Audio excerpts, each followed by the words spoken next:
Hey everyone, Ivy Gaming here, and today we're playing Dragonheir Silent Gods. For today's video, we're going to go ahead and go through the notes, the overview, Dragonheir Silent Gods global launch, updates, and optimizations.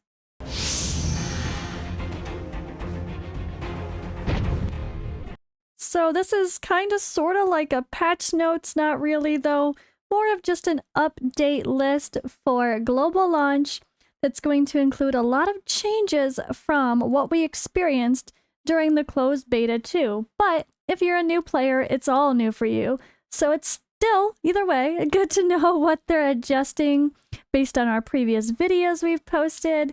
There's lots of improvements, lots of interesting stuff going on. So I kind of want to read about all of it and take the time to go through this. It's a bit of a long post. I'll try to be quick, but you know how these go. Yeah, any sort of patch notes or update video, we got lots of details and we want to go over it and we want to react. There's some really cool graphics that show some things as well. And yeah, I'm excited, honestly. I really am. So if you didn't already know, if you played on season 0 during the closed beta 2 phase, you can play now.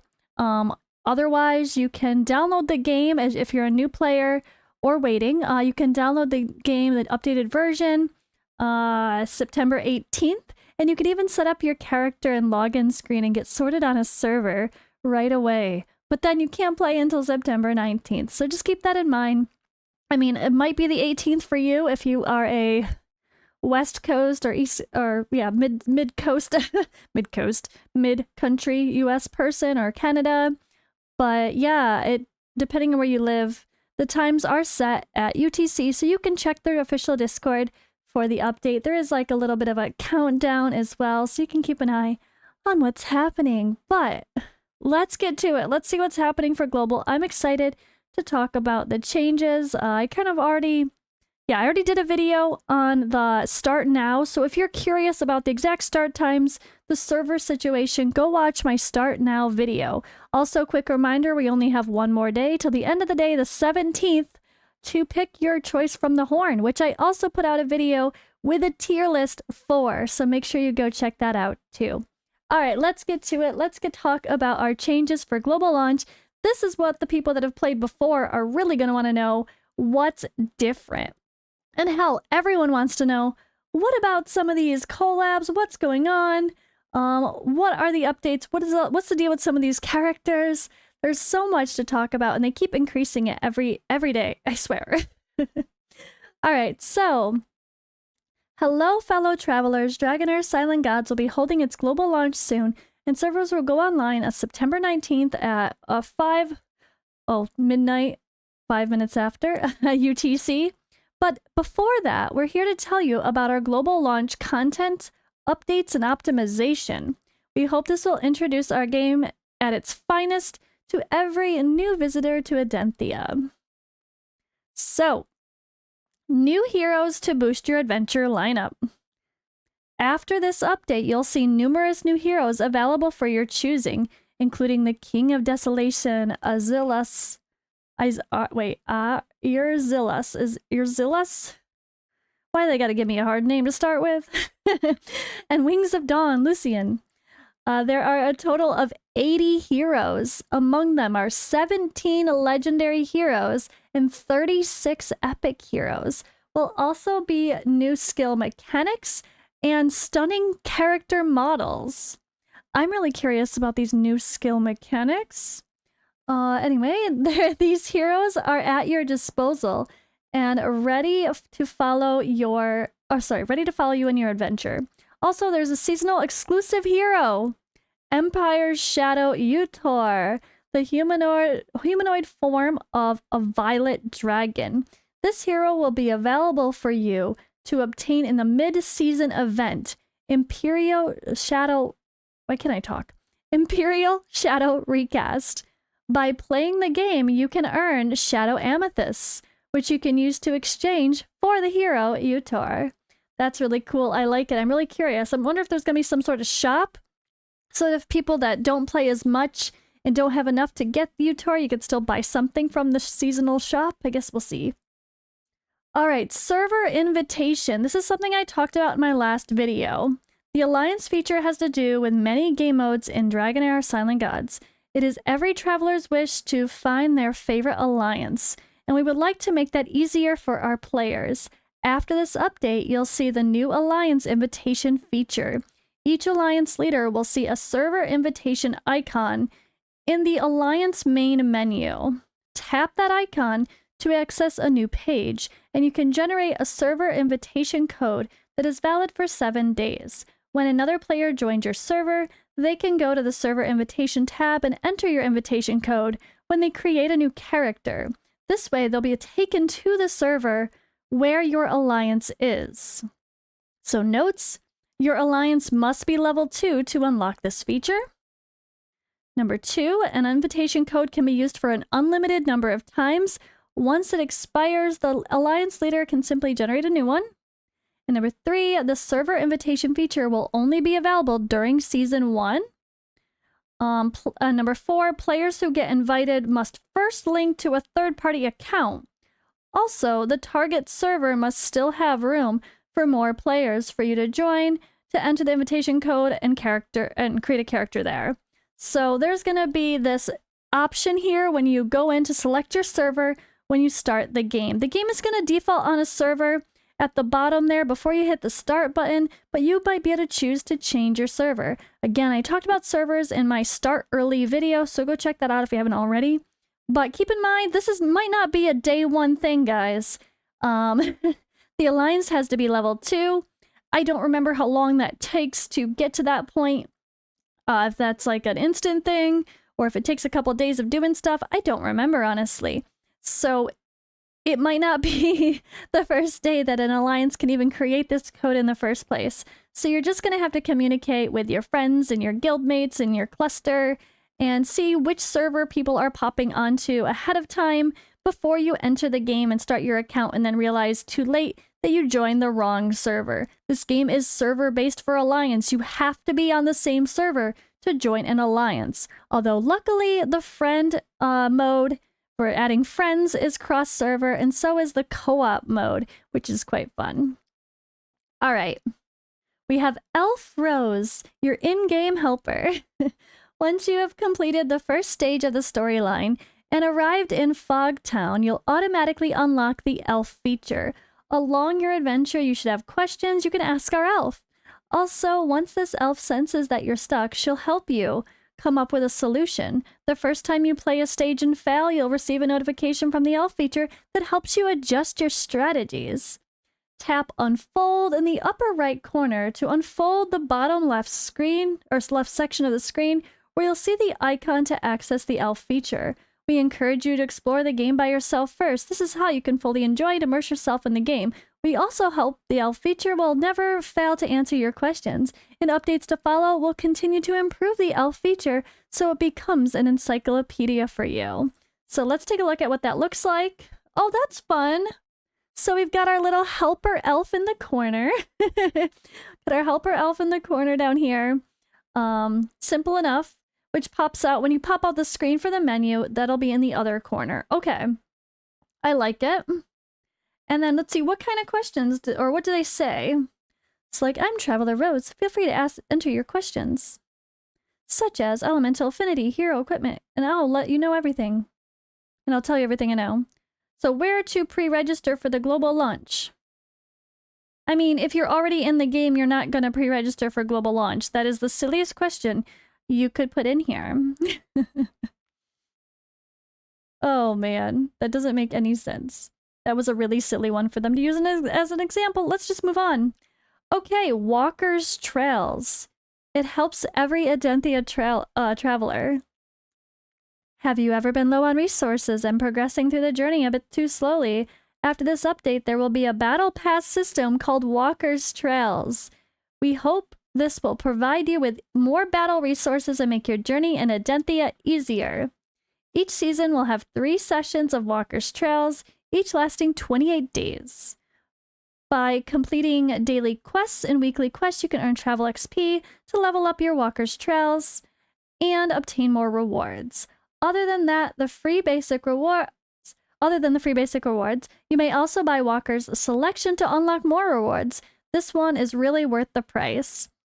So we love a battle pass. If you're even a low spender, this is kind of the thing to do, right? I love a battle pass. I hope it's good. But just keep an eye. Usually the premium version of the battle pass for most of these games is like cosmetic only, or just unlock some levels sooner, which normally you wouldn't need to do.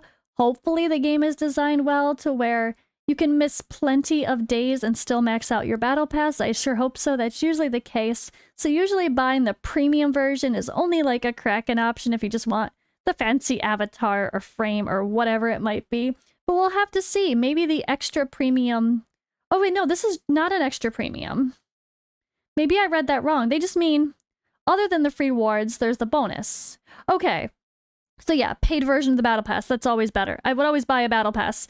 I mean, if there's like another tier beyond the paid, like if you've got like a $10 option, then a $20 option, sometimes that $20 option isn't really worth it. So we'll have to see what they do there. Maybe they just kept it simple and there's just a paid or the free and it's simple as that. But I love a battle pass, so I'm really happy. That's one of the things I wanted most as far as spending options, because the game did not give us many spending options before. Just very basic shop that's not very exciting, so I'm glad that they added that for sure. All right, new guild versus guild gameplay. Fight to become the greatest alliance. So why do they call it guild versus guild, GVG, when it's alliances? It's AVA, alliance versus alliance.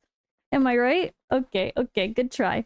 In this update, we'll add a new alliance battle mode called Golden Wing Points Match. The schedule every Tuesday and Wednesday, with each round lasting 2 days. During a match, alliance members can earn points to their alliance by completing dungeon stages, playing Temporal Vortex, winning Gladiator Arena. When an alliance has enough points, it will unlock milestone rewards. Eventually, the alliance that has earned the most points wins the match. So number 1, Golden Wings Points Match and Sparkle Tournament are both available at once per week, and they take turns to become available. Their participation requirements are the same. Your alliance must have at least 15 active members over the past 3 days. So it's good. They're not getting rid of the Sparkle Tournament. I actually really like the Sparkle Tournament. You can get a Heliolite die every single week. If you're smart, there's kind of a strategy where you can semi-lose and still get a Heliolite die every single week. That's... People complain about not having summons. Yeah, there is. Just gotta be smart about it. And I'm happy to hear it. So, okay, this is fun. Or I don't know if this is fun. This Golden Wing Points match is like raid CVC. Whichever,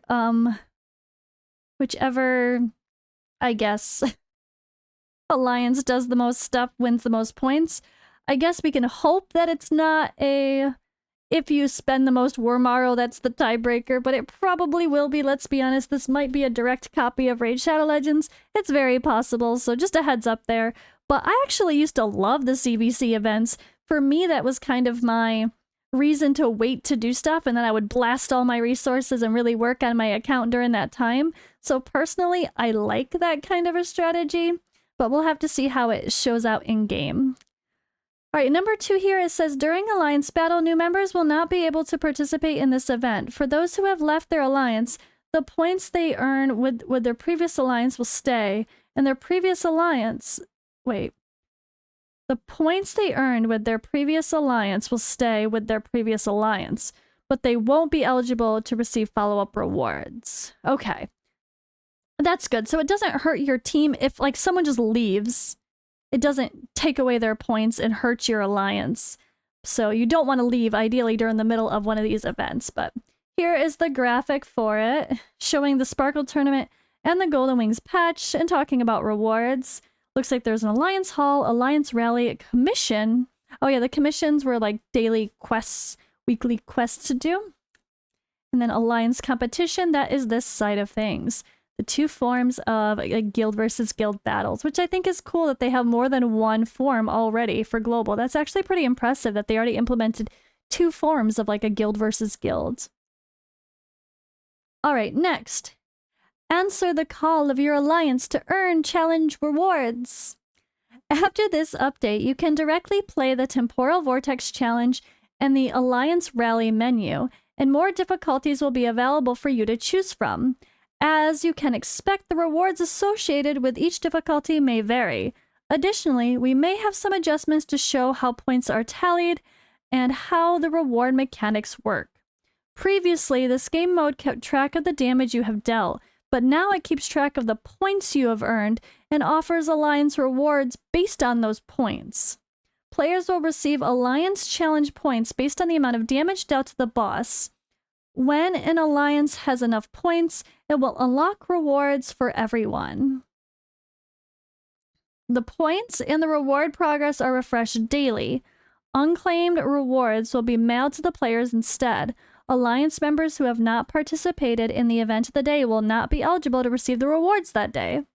By fighting the boss on a higher difficulty, you'll earn more points. On the same difficulty, you'll earn more points if you deal more damage. So options to fight the bosses on different difficulty was a big issue last round. I'm glad they really listened to that. That was one of my biggest frustrations. And one of my, I guess probably my biggest, frustration, I guess is the best word. You would start doing Guild Boss and get better and better and better. You get to the next tier of rewards, and then the season would make a difficulty increase. In like 6 days, it will increase its difficulty. And then on day 5, you finally reach the next milestone, and then the boss increases difficulty and you're knocked back down to a low chest, which was not better rewards. Like, it didn't make sense before. It was really terrible system, honestly. But I love the Vortex fights. I love the visuals. I love the fact that you don't have to keep your key. If you guys come from other games where there's clan bosses, guild bosses, like, this game allows you to do an attempt and choose to keep it or not. It lets you experiment. It lets you try teams. It lets you not waste, waste your resources and have a crappy run. And you can try something else. It's a really cool way to test your teams, and I really, really love that about this game. All right, so now we have Team Arena now available. Gameplay just got more strategic. This is the worst part about this update. I already know I'm going to say that. Nobody wants 3v3 Arena. Sorry, devs. Nobody wants this. Why did you do this? Everybody hates 3v3 Arena in literally every game I play. Raid Shadow Legends, Infinite Magic Raid, Eternal Evolution. Nobody wants 3v3 Arena. That is not fun. It's time consuming. I'm going to skip it. I'm not going to play this game mode unless I feel I have to. I hate it. I'm not doing it. I'm so sick of 3v3 Arena. I do not want to take the time to do that. Arena alone is okay. I guess I'll deal with that. But Team Arena, Tag Team Arena, no thank you. It's just, it's terrible. It's terrible, it's time consuming, and it's just not fun. And it should not be something that's available right away. Okay, it says it later, thank God. I was gonna say, most people are not gonna have enough people to use for a while, so we'll have to see how that lines up. How many people are actually gonna have 9 people fully built, or not 9, 3 teams, 15 people, oh God. Okay, I mean, I guess on one end of things, it could help give you something to strive for. Like, okay, on day 22 of the season, this is coming. So make sure you have enough people to do it. But if the rewards aren't great, I'm not doing it. I'm just going to do regular arena and be happy with that. I don't know. We'll see. I'm just being honest. I hate this mode. And I don't know why games keep adding it. It's like literally the one thing everyone complains about in every game. It's pretty consistent that nobody likes this mode. So that's my big ugh, unfortunately. Alright, but let me read through really quick. Many travelers thought the gameplay was too limited in single-team competitive mode. To ensure the power of their lineups, players would often give up on their chance to experiment with more interesting builds. However, this will change the new mode. Increase the number of teams will surely make the game more unpredictable and exciting. It's time to get creative. Format: in this mode, participants must create 3 teams of 5 and take turns to fight. Participation cost: team invitations, which will replenish 1 every 2 hours, up to 10. And gameplay rules: in this mode, players must set up their own defense and fend off other players or take them to fight instead. It becomes available on the 22nd day of the season. I think that will be okay for timing. We'll have to see though. I think people will have enough characters to use, but nah. Alright, what sets this apart from Grand Gladiator Arena is that players must set up 3 teams for offense or defense. In a game, the result of each battle will affect your points and rewards, whether you are on the offense or defense upon victory. You'll get to raise your ranking and earn additional rewards. In Team Arena, the effect of ultimate energy reduction is reduced by 50%. Interesting. So like trying to drop someone's turn meter, so to speak, for their ultimate will not be as effective. Oh god, don't tell me the Champion Arena is the same. Hopefully they talk about that. So they had this live arena last time that was not at all live arena. There was nothing live about it, but it was like their version of a live arena. That was one thing I just wish they took out of the game if they didn't fix it. So maybe they fixed it. Arena is not the strong point of this game. I have to say, I love this game. I think it's beautiful, but Arena PV, it's not the strong suit. It's really not. All right. But this, I mean, this is pretty expected that they would do this. I can't be surprised, but I'm still going to firmly say I hate 3v3 Arena. All right, optimized competitive mode for better combat experience. In this update, we've optimized the Grand Arena in many ways based on feedback from our players. Hero Resonance. In Grand Arena, the level of all your heroes will be synced to match that of your highest level hero. In this way, even your underdeveloped heroes can perform powerful as they would at higher levels in this mode, which means it's more flexible for you to build your lineup. I don't know if that's good or bad still, I have not decided. Exclusive equipment plan in Grand Arena. Participants can set separate equipment plan for this mode for all their heroes so they won't have to keep switching equipment when accessing a different mode. Oh, that's brilliant. Okay, that's brilliant. To set a specific equipment plan just for Arena? To be fair, I mean, I'm not...